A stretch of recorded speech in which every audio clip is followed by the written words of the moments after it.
All right, it's the Brian Hornback Experience, episode 192. No, 193. My bad. Mm. And I'm here with my friend Denzel Grant. Denzel is a candidate. He's in the general election. So we're doing this on Sunday, October the 12th, and early vote starts Wednesday, October 15th, Yep.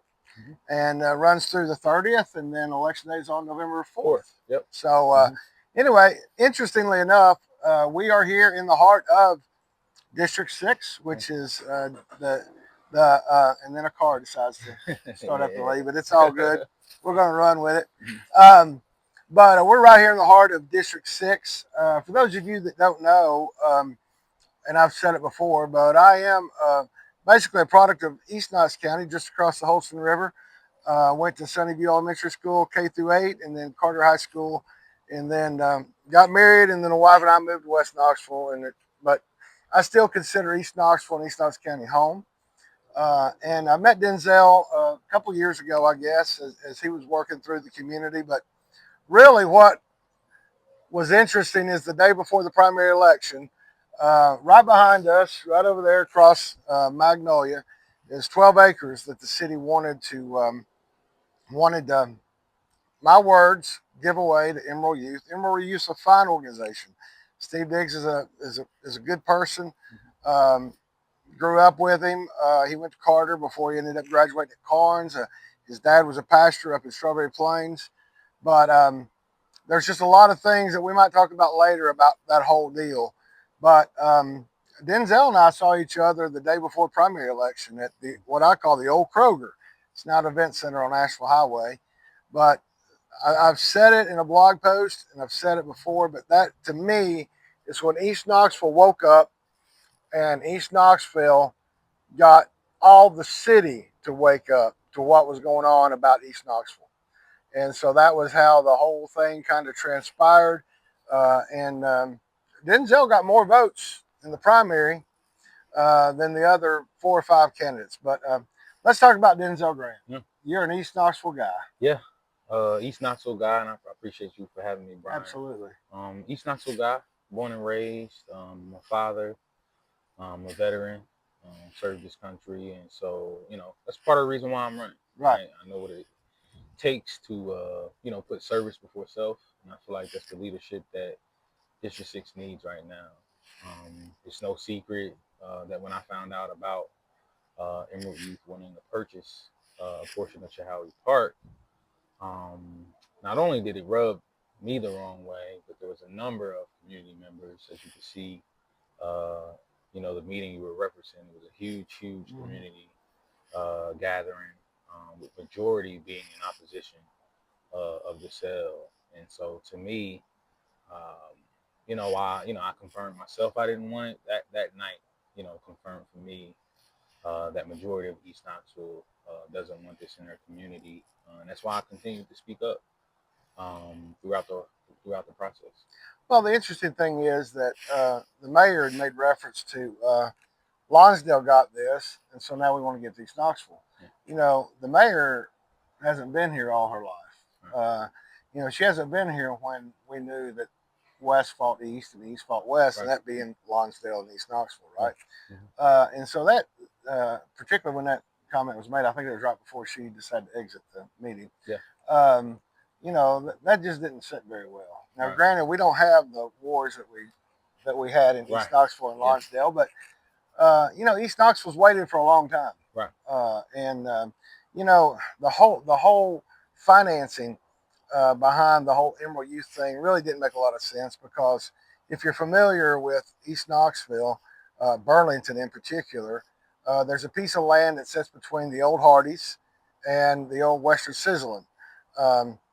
And it's a little over an acre, and the city bought it for $700 and some thousand to build the new, long overdue Burlington Fire Hall. But then they got 12 acres over here that they want to sell to Emerald for like 900 and almost $1 million, $990. So with half of that going back. Right. And Chahowie Park, and we've talked about it a little bit. Chahowie Park has been on the city's radar for a while. Yeah.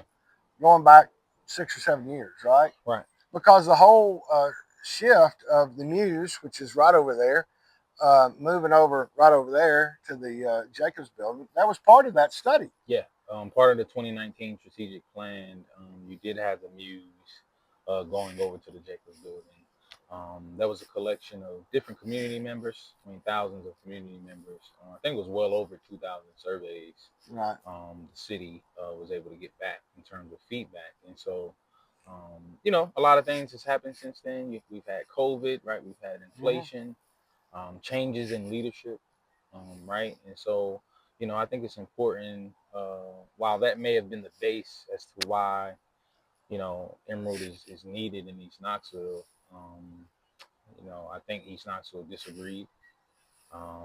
City council was able to, withdraw the proposal, and I think it was because they saw the support in opposition. They didn't see much support in terms of Emerald coming. Right. And Well, and there's a lot of other places Emerald can go besides Chowee Park. right, absolutely. And Chowee Park has a history where persons of color, Right. African Americans, weren't allowed in Chowee Park. Right. When it was first created, when it was first developed, Right. They were allowed in on one day, Right. August the 8th, Yep. right? Yep. And so, there's a lot of reasons to keep Chowee Park as Chowee Park.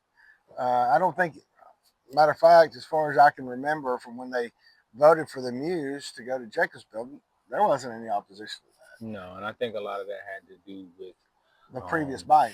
The previous buy-in, right? The Muse was mentioned of going Right. to the Jacobs building back in 2019 as a part of that strategic plan. And so Allison at the Muse, her board, they've done tremendous work in terms of making sure that the community was included in this process. Well, and the Jacobs building has been a good event center, city-funded event center for a number of years, but there's also a lot of things that need to be done to the Jacobs building. Yeah. That Muse is going to have to front the bill on. Right. I mean, I know from this summer when a city of Knoxville event had to be relocated because the chiller was going down on the Jacobs building. Right. So clearly that's a big dollar ticket item that the Muse will have to foot. But also, I mean, Jim Clayton had wanted to build a state-of-the-art museum on the old KPD site over behind the Civic Coliseum. The city's getting that property back. Yeah. There's been some community members, Vivian Scheidt, who suggested that maybe Emerald would be good there. Yeah. I mean, there's one possibility. Puts Emerald close to Smoky Stadium, but Vine. right next to Vine, relatively close to Mhm. Austin East. And so I mean, there's a lot of things, and that's just one example. I mean, I'm sure we can go all around East Knoxville, find other examples. But Chowee Park, for the Muse, for Zoo Knoxville, which has been pretty much the back end of Chowee Park. I mean, it works. Yeah. But we need open space, and we need the park to be true to what it was. So anyway, you decided to get in the race, and let's see, there was Lawrence Williams and Charles Frazier in the race, and then there was Cat Dad in the race. Of those three individuals that did not advance to the general election, I understand that both Lawrence Williams and Charles Frazier have endorsed you. Yes. Lawrence Williams, who finished third in the primary, and Charles Frazier, who finished fourth in the primary, have both came on board to help with the campaign. They've been supportive behind the scenes. They've shared their ideas and their platforms. And so... and you're having an event tomorrow night that Lawrence is kind of helping head up for you. Right. So that's good. I mean, because end of the day, it was between you and your opponent now, November 4th, and you actually got the most votes in the primary, but now you've got, the guy that finished third and the guy that finished fourth helping you. So, we've gotten kind of past the Chowee Park issue. The 6th district's changed a lot. Yeah. You've got all of East Knoxville, and you got downtown Knoxville too, right? Mechanicsville, Marble City, all the way to West High School, right? And then Western Heights as well. Yeah.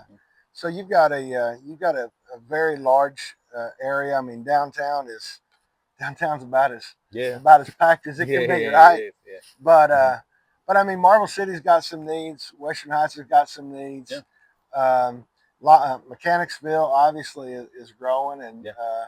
they're trying to do some infill housing in Mechanicsville still. Mm-hmm. Knoxville College is going to have a new interim president, Yes. Dr. Daisha Lundy, our Yes. former county commissioner. Mm-hmm.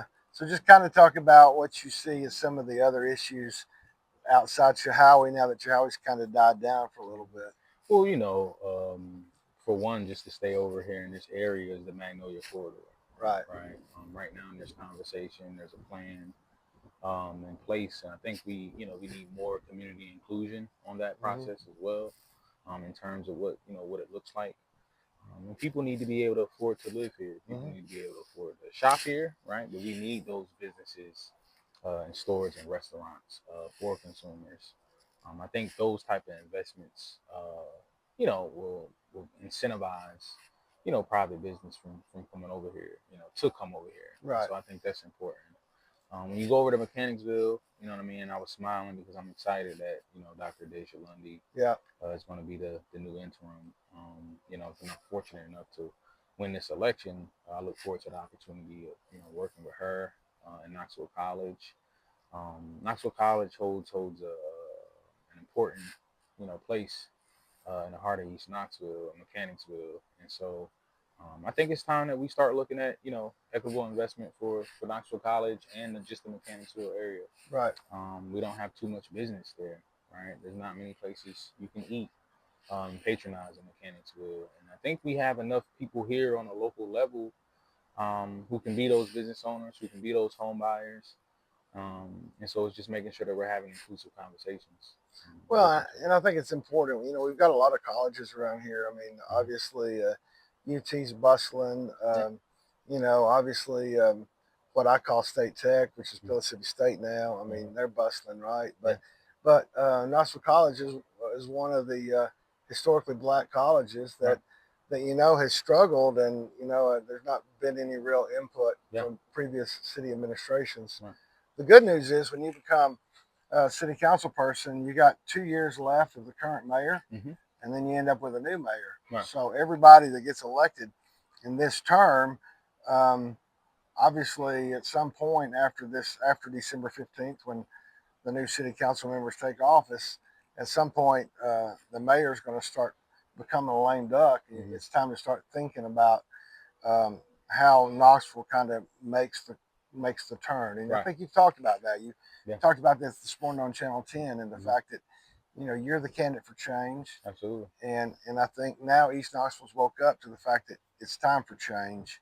And so just kind of talk about. I know in your past you've helped bring about the real change in violence interruption. Right. I mean, the mayor and some of your distractors might want to say things, but in fact, when you took over the initiative of violence interruption, crime has gone down. Right. And they're in the process, I guess, of trying to figure out what they're going to do with a new source. But just kind of talk about how you led that organization, and I think that embodies the leadership that you would bring to city council. Absolutely. I mean, like I said, even talking about my military background, a lot of the effort that I put into Turn Up Knox stemmed from a lot of things that I learned serving. But yeah, I mean, you can't give the credit to one person. A lot of the things that were done behind the scenes, right? I had a good staff, but as a leader, I was able to build relationships. Being able to build relationships outside of the program, building relationships with our local law enforcement leaders, building relationships with the people who handle the legal process, right? Probation, other grassroots organizations that are out there. Being able to have those relationships, being able to pick up the phone and call on these people and call on these other leaders is what really made the difference. Right. I was just a person who was, making the connections and plugging it all in. And so, as I mentioned, addressing the root issue of why individuals were committing violence is why we saw a drastic change. Even the problem analysis of knowing, where the average age for perpetrators and gun violence victims is actually 29, right? So while we're pouring a lot of resources and attention on our youth, right, because it's always more impactful when it happens to a youth. But the truth is, based on the numbers, I mean, it was the adults, and that's how I want to lead District 6, right? Youth is definitely my focus, but we need to help people today. Right. We need to help the people that are raising our kids. Right. Yeah. Well, and sometimes I think it's the adults that come in and they end up trying to influence those young people Yeah. to help carry out those. I mean, we've seen that, and we Right. don't want to talk about it too much, Yeah.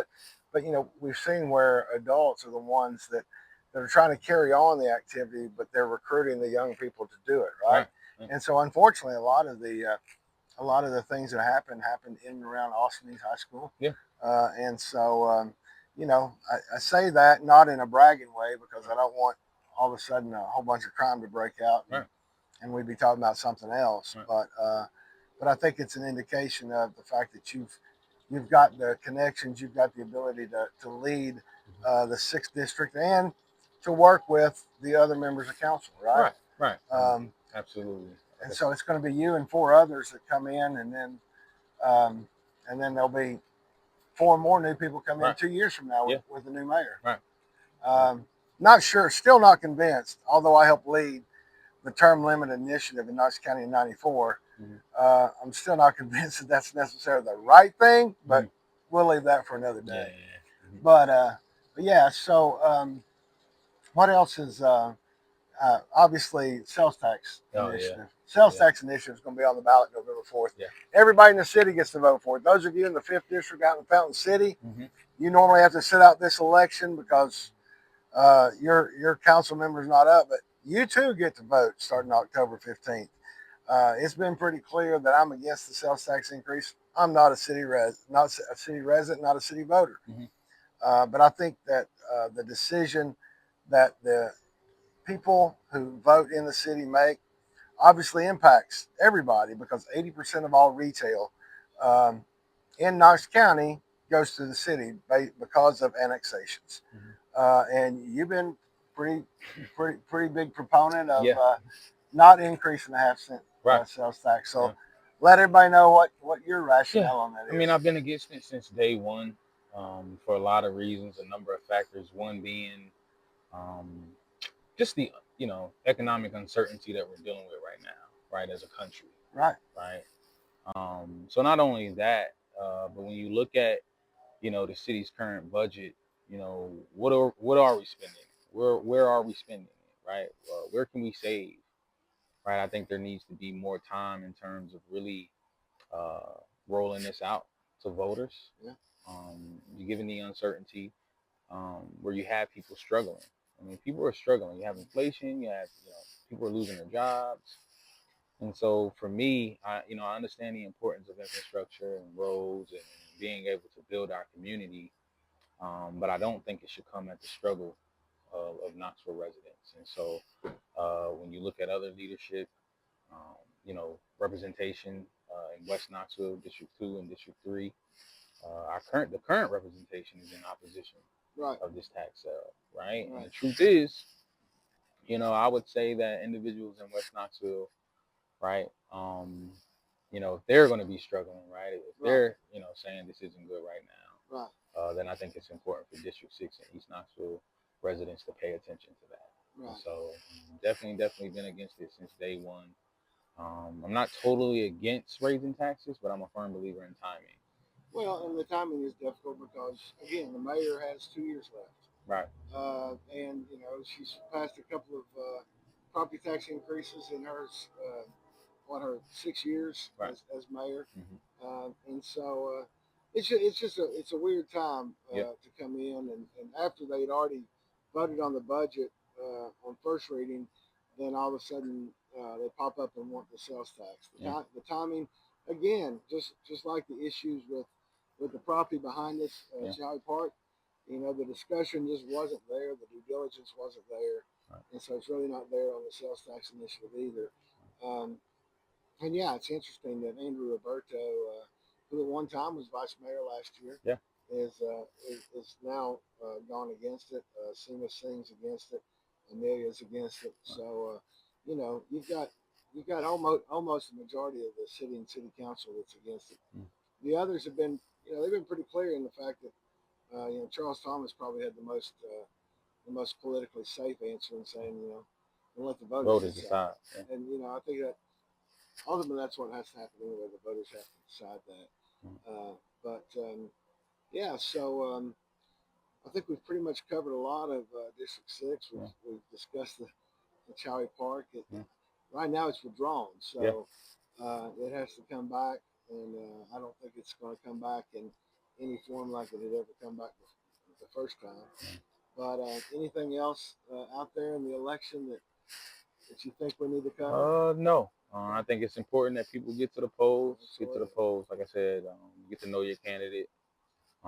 Your taxes is on the ballot, right? You don't want somebody else making that decision for you. So you definitely want to get to the polls. And the great news about this election is that I don't know that it's great, but this is the first election where you, the people in the 6th district, get to vote for Denzel Grant or his opponent. Yeah. It's not citywide, so there's no longer a name or a popularity contest involved with trying to elect everybody in the city. So this decision is clearly up to District 6. So District 6, you get to decide who your council person is.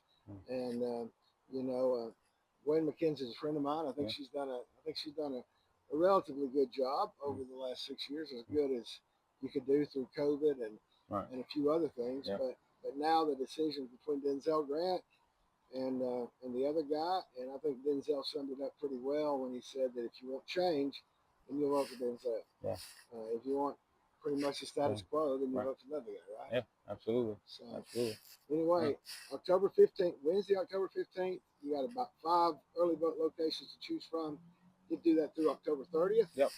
And then obviously election day, November 4th. So go ahead and I'll let you have the final word, whatever you want to say. Denzel. Absolutely. Well, again, Brian, I definitely appreciate it. And to any Knoxville residents, any District 6 residents, here's why I'm your guy. Not only have I served my country, not only do I know what it's like to put service before self, I've led, right? When you talk about, gun violence, I delivered with that position. And when you talk about your Howie Park, I was able to gather community members, and we delivered on stopping the sale. And so, in terms of representing District 6, we need a leader that's going to be bold and inclusive at the same time, open-minded, and willing to press things forward, right? And so I would like the opportunity to deliver for District 6. Please get to the polls, early voting. I suggest early voting if you want to skip the lines. Things happen. You do not want to, wait till election day. So yeah, get to the polls. Would love the opportunity to lead District 6. Let's do it together. Sounds good. Yeah, appreciate it. Thank you. See you.